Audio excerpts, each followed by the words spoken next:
there was a post on OHMS, you know, that woman in Utah, and I did unpack that regulation, that proposed regulation, with all of you on Saturday. And I did mention there are some flaws in it, especially with the definitions of domestic violence.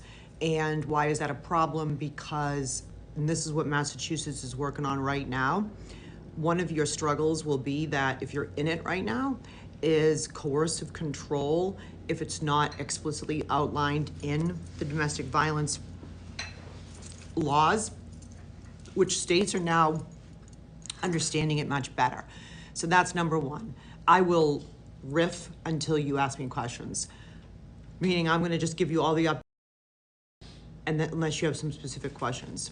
Number two, people are DMing me from all over the country, and they're saying, this is happening in my state, or we have issues, and the first thing I ask them is what?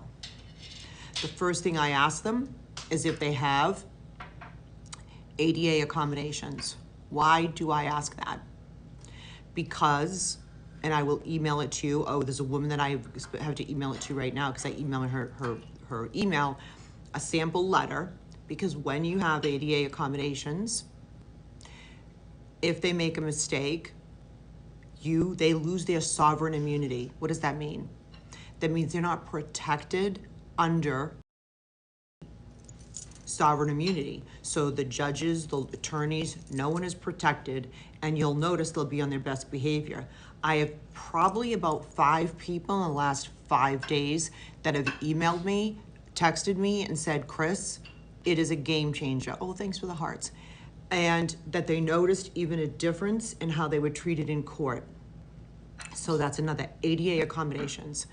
And if someone who's on here that just direct message me your email address, I will email it to you. I was doing it and then I forgot to do it before I got on the live because I'm only gonna be on for like 45 minutes and then I might get back on at 9. I'm in Boston. So that's number 2. So I'm riffing. ADA accommodations, why? They treat you differently. They're on their best behavior. Why? Because they lose their immunity. If they disrespect you, if they try to coerce you, if they try to do any of these things, you have a veritable, that means like true, lawsuit. They are not protected, okay? And I will email you sample letters, just DM me, and I will send you out a Word sample letter, but I will review it with you because I want to make it individualized.